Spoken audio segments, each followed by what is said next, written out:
Hola, ¿cómo están? Mi nombre es José Luis Gier y soy cardiólogo pediatra y bueno, estamos de vuelta en otra pequeña emisión que me va a gustar mucho porque voy a responder una pregunta muy recurrente incluso antes de empezar la consulta. Y esta pregunta es, ¿hasta qué edad puedo llevarle a mi hijo? Eh, Voy a permitirme contestar la pregunta a través de dos vertientes. La primera de ellas es el uso, y va de la mano, a una herramienta muy valiosa que tenemos en el ejercicio de nuestra medicina.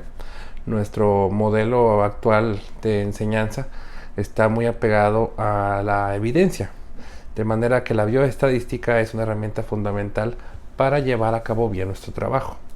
Y me voy a compartirles tres artículos de manera breve. El primero habla de que en Estados Unidos cada año hay un 5% más de cardiópatas que alcanzan la mayoría de edad, cardiópatas tratados. Y bueno, pues ya se contrapesa los números de una manera inversa. Entonces tenemos en promedio en Estados Unidos 1 millón de cardiópatas menor de edad tratados y ahorita tenemos 1.3 millones de cardiópatas mayores de edad. Entonces, por primera vez en muchos años, hay más adultos con un diagnóstico de alguna enfermedad cardíaca congénita, o sea que nacimos con ella, que alcanzan a través de un procedimiento exitoso la mayoría de edad. Y por ahí también tenemos mucha información. Nos vamos hasta Quebec, en Canadá. Comparan la supervivencia de un adulto con operado de una cardiopatía exitosa con una persona que no tiene ningún antecedente en los intervalos de tiempo, en 1987 y 88 y en el 2004 y 2005. Y los números son bastante agradables, nos permiten ser muy optimistas. En el 87 y 88, la mortalidad comparativa de un adulto operado de una cardiopatía exitosamente, comparada con la persona sana, es del 25%, o sea, bastante alta. En el 2004-2005, o sea, estamos hablando de prácticamente más de una década, ese 25% se reduce a un imperceptible 3%. Entonces, de alguna manera estamos haciendo bien las cosas. Por ahí también tenemos una comparativa un poquito más extensa de Warner y colaboradores, que se van hasta los 50 y es un número un poquito más corto. Y ellos estudiaron la supervivencia de un paciente operado exitosamente de un diagnóstico de cardiopatía congénita y su supervivencia a 5 años. En los 50 pues era la única forma de medir los números sin ofrecerlos tan negros, de manera que un 50% de las personas que tenían una cirugía exitosa debido a un diagnóstico de cardiopatía congénita tenía una supervivencia de la mitad, o sea un 50% a 5 años. Extrapolando los números de 1950 con los números del 2008, ese número se ha vuelto prácticamente imperceptible. Ya ni siquiera utilizamos la métrica de 5 años. Entonces prácticamente es 0.5% la mortalidad de un paciente que se operó exitosamente después de un diagnóstico de cardiopatía congénita. Entonces, pues la primera forma en que yo les contesto esa edad sería a través de un análisis que dice, bueno, pues si tú operaste exitosamente a un paciente con un diagnóstico de cardiopatía congénita, pues de alguna manera ese paciente va a crecer porque le hicieron las cosas bien. Y pues puede tener 10, 15, 20, 25 años y se sigue llevando un seguimiento. Y bueno, la otra forma en la que voy a contestar las preguntas es recordando, desgraciadamente, a pesar de que por un lado tenemos el optimismo que nos dan los números, pero por otro lado seguimos viendo diagnósticos que se nos están escapando. 3 cardiopatías para mí son así emblemáticas en este rubro, y la primera de ellas es una en la que yo hago mucho énfasis, sobre todo en el género femenino: la comunicación interauricular. La comunicación interauricular es, como su nombre lo dice, una comunicación entre las dos aurículas del corazón, derecha e izquierda respectivamente. Este orificio no se genera espontáneamente, tuvo un rol antes de que naciéramos en el bebito o en el feto. Es una forma en donde se deriva una cantidad de sangre considerable en contenido de alimentos, de nutrientes y de oxígeno directamente al cerebro.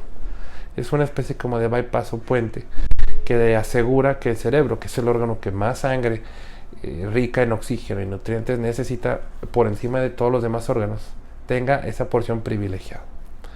De manera que nacemos ese agujerito, esa comunicación por virtud y por suerte de un mecanismo de válvula debe de cerrarse, porque dada la complejidad de los cambios de la circulación fetal a la pediátrica, cuyos detalles creo escapan de la sesión de ahorita, se sella por un juego de presiones y ya no hay necesidad de tratarlo.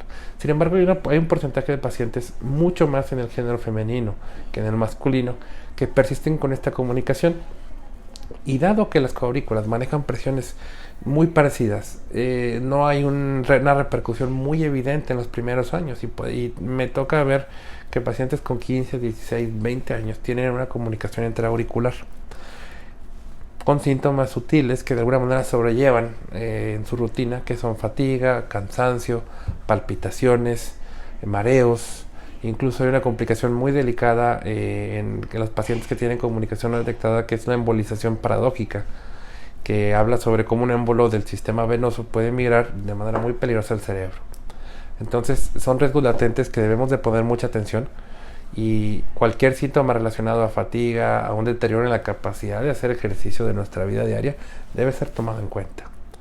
Por otro lado, también tenemos una estructura también que tiene en común con la previamente mencionada comunicación intraauricular, ese sustrato embriológico, y esta es el conducto arterioso.